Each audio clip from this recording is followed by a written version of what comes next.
A warm and a pleasant morning to you all children. I am very happy to meet you this early morning to discuss and to continue the lesson which we started last week, electricity. Children, last week we had seen about electric current, charge, potential, potential difference, and the equations, the SI unit, its formulas, and numericals.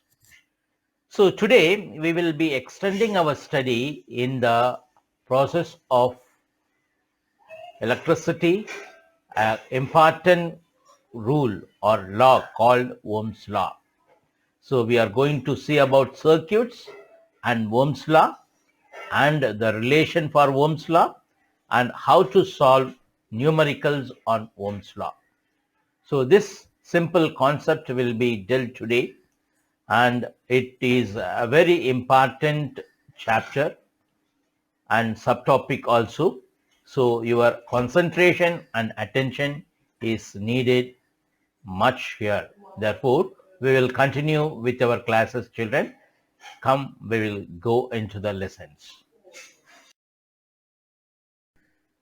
Children, before we enter into our today's class, let us revise what we had seen in the last week. So we are not going to see each and everything, only the important concepts on electricity. So first comes electric current. It is the rate of flow of electric charge.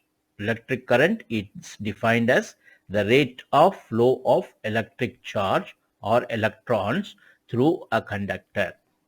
So we have the famous equation I is equal to Q by T, where I represents electric current, Q represents charge, and the T represents time.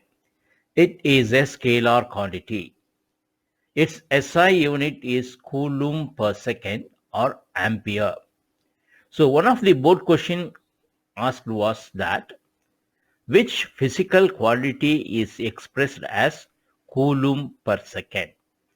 So coulomb per second represents ampere, which is the SI unit of electric current. So current is measured by a device called ammeter.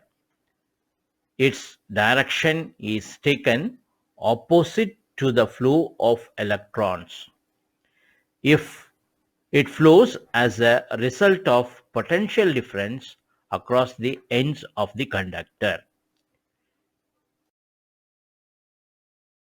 Now, let us see about electric potential. What is electric potential? It is the amount of work done in bringing a unit positive charge from infinity to a given point in the electric field. This is the definition for electric potential. It is a scalar quantity. Its SI unit is joule per second or volts.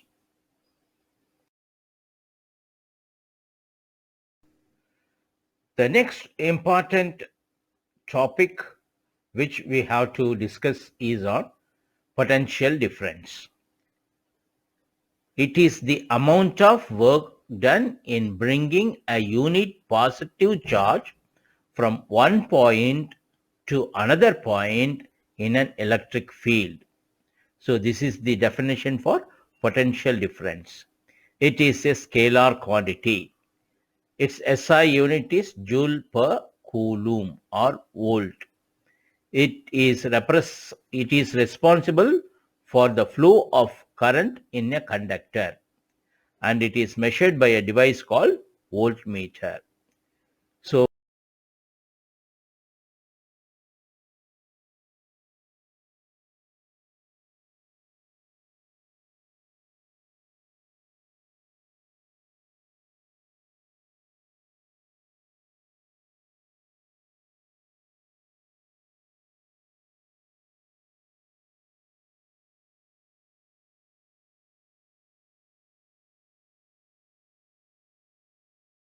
children, Let us now discuss about electric circuit. Electric circuit is a representation of the various devices that we are using or connecting with an appliance. A closed path in which electric current can flow is called an electric circuit. And there are two types of circuits. One is open circuit where no current flows through in, and the next type is closed circuit where current flows continuously.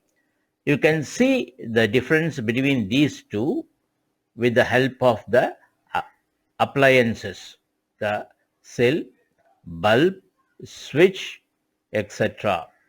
So in the open circuit, the switch will not be closed, and in the closed circuit, the switch will be closed so that the current flows in.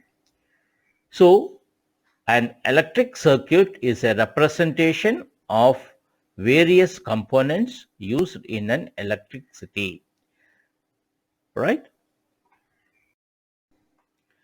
We had seen about electric circuit, and the diagram what we had seen in the previous slide was the actual diagram. A bulb, the image of the bulb was represented. For battery, the image of a battery is represented. Since it was a simple circuit, we could able to draw all the actual appliances. But the components has their own symbols. So we used to represent the electric circuit with the help of symbols. So here are a list of symbols that had been given to you in your textbook. So electric cell, a long line which represents the positive terminal, and a short sign which represents the negative terminal. So a battery is a combination of cells. Therefore, it will be represented with one long and one short repeatedly. So it will start with the positive terminal and end with the negative terminal. And then a plug key which is open and a plug key which is closed, a wire with a joint, a wire crossing, electric bulb, resistor of resistance R, variable resistance, ammeter, voltmeter are the components given on the left side, and the corresponding symbols are being given on the right. Therefore, children, it's you have to practice the symbols, because we are going to represent the circuit diagram only with the help of the symbols. Therefore, you must get familiarized and repeatedly draw it in your notebook in order to get familiarized with the symbols. A simple electric circuit is being represented in this slide. So you can see the actual component, and the right side diagram or the circuit diagram represents the same circuit with the help of the symbols which we had seen just now. So a simple electric circuit can be made by using a cell, electric bulb, switch and wires. The bulb glows only when the switch is in on position and the circuit is closed. So you can see the symbols of various components used in this circuit. Represents you two different circuits which are drawn with the help of the symbols. Diagram of an electric circuit comprising three cells and an electric bulb, ammeter and a plug key. So you can see the three cells, one positive and one negative represents one cell. So if you draw consequently three, then it will represent three cells. Then a switch is there, and then it is connected to a bulb, and the circle with A represents the ammeter. The positive side of the battery, if you continue to draw, it will end in positive of the ammeter, and the opposite side will be negative. So this is all about the first circuit diagram. The second circuit diagram, this is one of the board paper question. Draw a symmetric diagram. This was the question. Draw a symmetric diagram, circuit diagram, to show R1, R2 and R3 connected in series with a battery, ammeter and a key, voltmeter V connected parallel to R1. So this is the question. So the connection of the resistors in series will be in a single straight line. If you connect all the resistors in a single straight line, then that connection is known as series connection. And about this series connection and the parallel connection, we will learn in the next classes.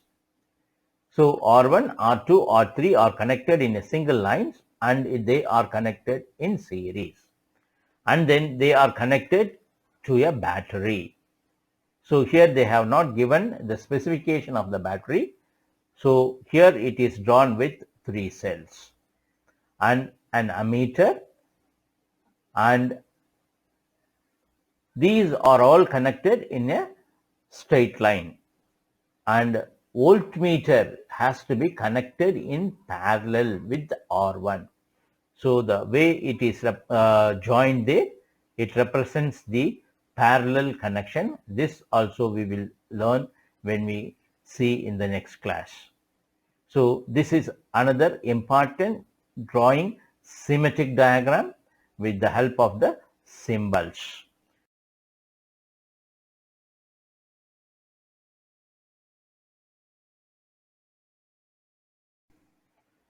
Children, we are going to see a very important topic on electricity, and this is Ohm's law. Ohm is the name of the scientist, and in order to regard him, we keep this law as Ohm's law. It's a very important statement. What does it state? The current flowing through the conductor is directly proportional to the potential difference between the ends, provided all the physical conditions remains same. So the statement is, the current flowing through the conductor is directly proportional to the potential difference between the ends, provided all the physical conditions remains the same. So according to the statement, we will convert into symbol. So current is represented by the letter I and potential difference is represented by the letter V. So I is proportional to V, or V by I is a constant. So this constant is kept by the letter R, where R stands for resistance. V by I is equal to R. Hence, the constant R stands for resistance for a given resistor wire at given temperature.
This slide gives the three formulas related with Ohm's law.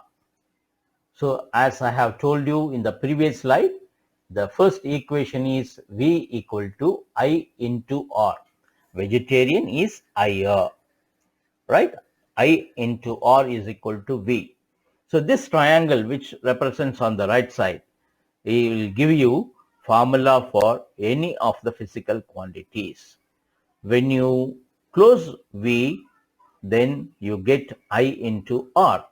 When you close I, then that will give you the formula for I, that is V by R. When you close R, it is V by I. So these are the formulas that you get for the Ohm's law. This slide gives you the summary of resistance. It is defined as the hindrance to the flow of current. It is the ratio of potential difference to current, that is R is equal to V by I. Its SI unit is volt per ampere, or simply ohm, denoted by the Greek letter. The reciprocal of resistance is called conductance. Reciprocal of resistance is called conductance, and conductance is not included in your syllabus, so you need not have an idea about this. So high resistance with low current is being given with green. Low resistance with high current is given in red with the help of a circuit diagram. External circuit encounters resistance. Resistance is the hindrance to the flow of charge. The charges doesn't flow easily. While they are flowing, there is a hindrance. That means there is an obstacle for the electron to move freely. For an electron, the journey from terminal to terminal is not a direct route. Rather, it is a zigzag path that results from countless collisions with fixed atoms within the conducting material. The electrons encounter a resistance that is a hindrance to their movement. So what we have learnt is, when the electrons flow in the circuit or in the wire or in the conductor, they don't flow in a straight line. So they flow in a zigzag way where they encounter numerous collisions, and because of which the flow is not a free flow, so it is being stopped here and there by a hindrance. So the flow of electrons is not smooth. So this is known as resistance. The SI unit of resistance is ohm. So the symbol for ohm is given here, and wherever you represent the resistance, this symbol has to be in use.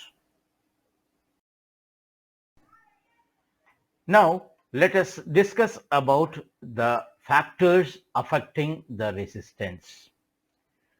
So you see to the diagram, a cylindrical shape is given and it represents the conductor. For example, you can take it as a small copper wire. So you can see the length is kept by the letter L, and area of cross section. The area of cross section is a circle here. Okay, it is being represented with the letter A. So it is being found that the first statement, resistance is directly proportional to the length of the conductor.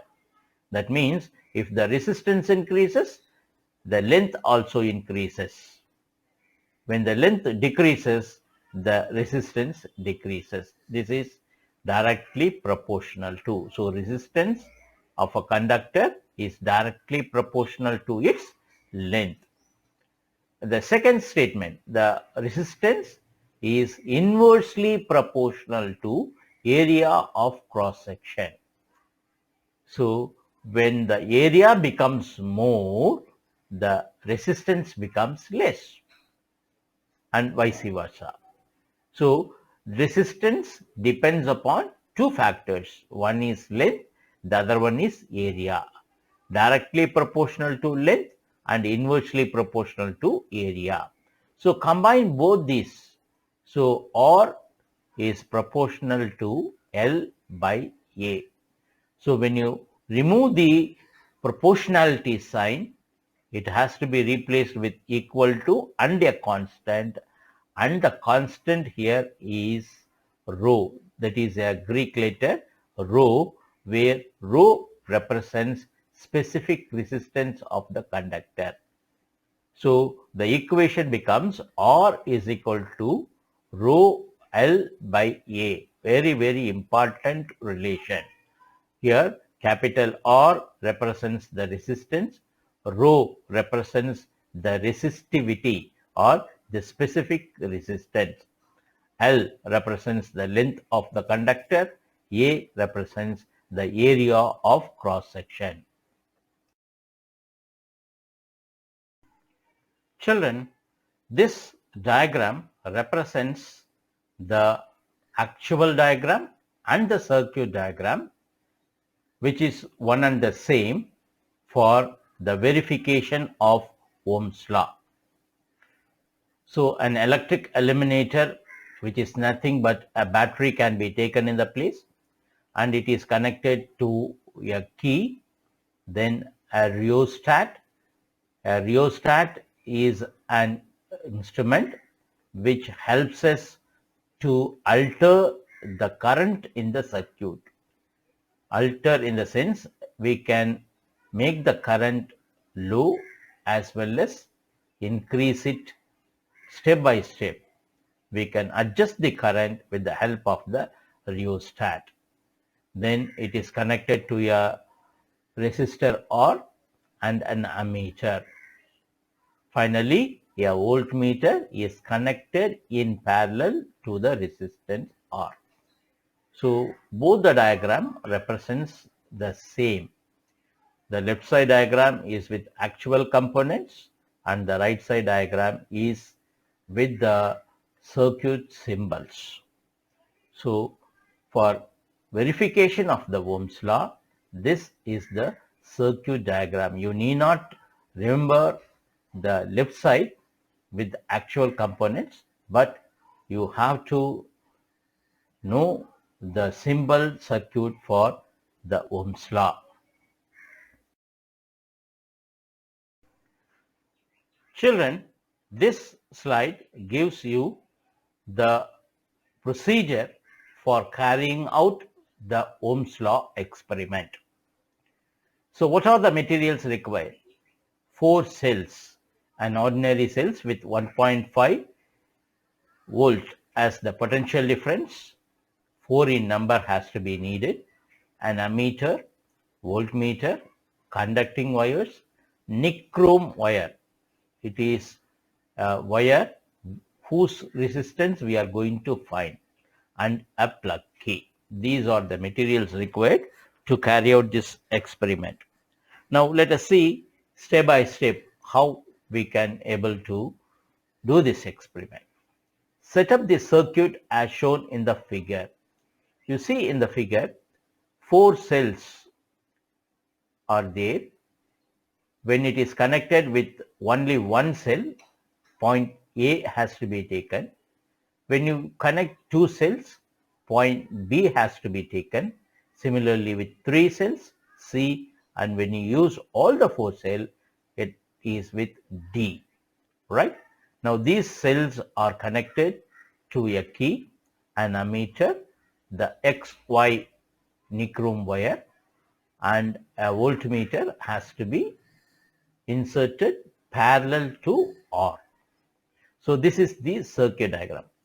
Initially, we have to connect only one cell. So we have to take from the point A, right? Second point you see, set up the nichrome wire XY as shown as the resistance. Third point, connect one of the four cells, that is the first cell, as shown in the figure. Take the reading of ammeter and voltmeter and enter them in the table given below. So number of cells here used is 1. So when you connect one cell, what is the value that you find in the ammeter and the voltmeter, that has to be entered here, right? Then fourth one, now add the rest of the cells one by one, B, C and D. Enter the readings in the table for the each of the cases. So when you connect two cells, note down the ammeter reading and voltmeter reading. Similarly, when you connect 3 cells and 4 cells, so totally you will be getting 4 different readings given by the ammeter and given by the voltmeter. Now determine the value of V by I. So V value is the potential difference, I value is the current. So from the table, for each of the readings, you find out V by I. So you know that V by I is nothing but the resistance. So the resistance for each of the cases you have to calculate, and to your obvious you can find that V by I is a constant. The answer that you get in the V by I in the last column will remain one and the same. If it is 1.5, all the four readings will be nearing to 1, exactly will not get 1.5, somewhere 1.4, 1.6 like this. Okay, that means it is a constant. Now we have proved that V by I is a constant. That means it is obeying the Ohm's law. We have experimentally verified Ohm's law. Now there will be some up and downs in the values. This is all because the heat developed by the conductor. When current flows through the conductor, it gives out heat. For example, if you touch the bulb of the round bulb, you can feel the heatness, right?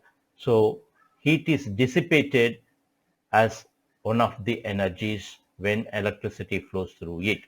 Therefore, the readings that you get will have slight up and down. Other than that, if you keep the temperature constant, that is what the Ohm's law states. When the temperature is constant, then V by I is a constant. Definitely you will have the resistance V by I as a constant.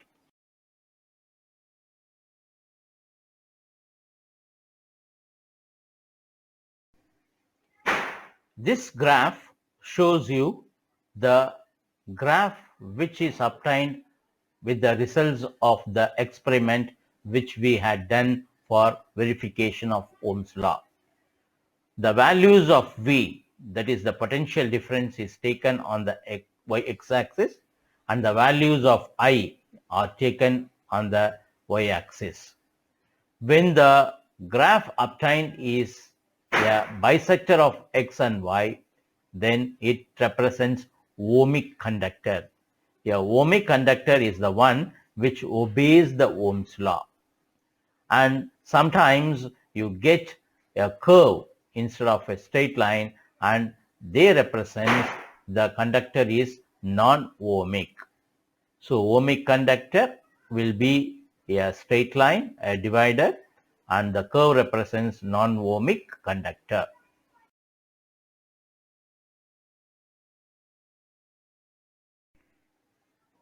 Here is a actual experimental table followed by the graph. So when you see, look into the tabular column, I values and V values are given. So for 0.5 amperes, the voltage obtained was 2. For 1 ampere, the voltage applied was 4, and so on and so forth. You have the table. So It has been represented graphically, and when you join all the points, you will get a very good straight line which can divide the x and y axis. So this is a ohmic conductor. So the model of a ohmic conductor graph is given here.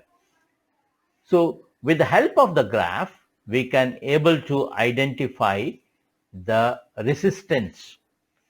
So how can we find the resistance from this?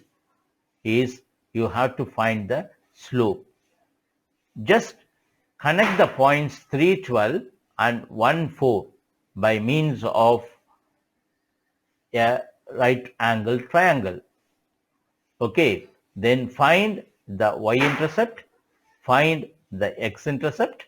So divide the y-intercept with the x-intercept, you will get the slope as the resistance of the conductor. Okay.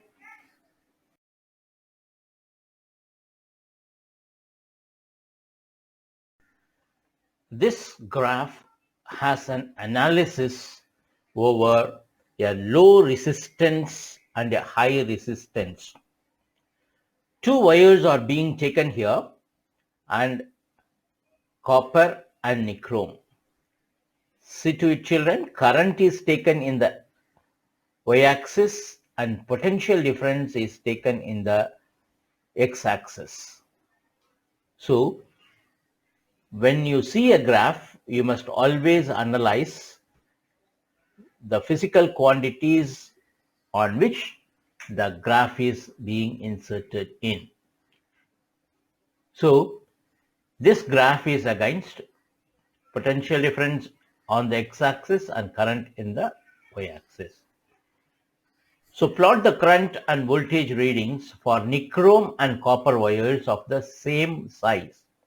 That means same size in the sense same length and same area of cross section. The points produce straight lines with different gradients. So the blue represents the VI graph for copper and the other one is for nichrome. The copper wire has a steeper gradient and so has a low resistance than the nichrome. At the same potential difference, a copper wire lets a larger current flow than a nichrome wire of the same length and thickness. The steeper the gradient of a current voltage graph, the lower is the resistance of the wire, and that is the thing we infer from this graph.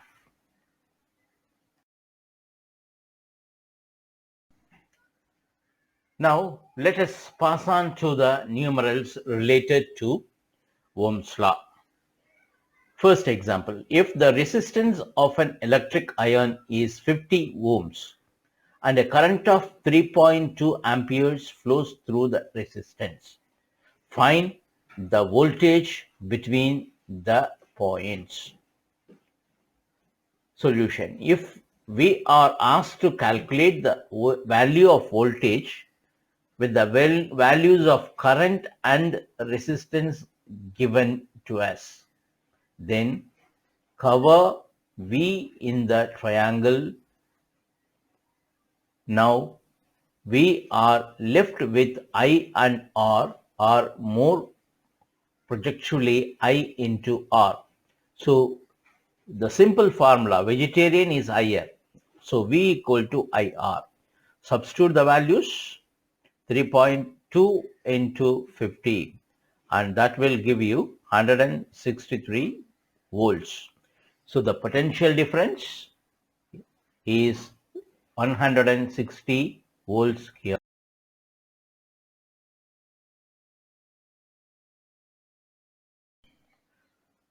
Let us see to another example here. An EMF, that means the voltage source of 0.8 V, potential difference. EMF is also regarded as potential difference is connected to a purely resistive electrical appliances, a light bulb, and electric current of 2.0 amperes flows through it. Consider the conducting wire to be resistance free. Calculate the resistance offered by the electric appliance. So you are asked to calculate the resistance. R is equal to V by I. So that is the formula that we get. So we are given with V values and I values. Just divide them. You will get R equal to 4 ohms. Okay.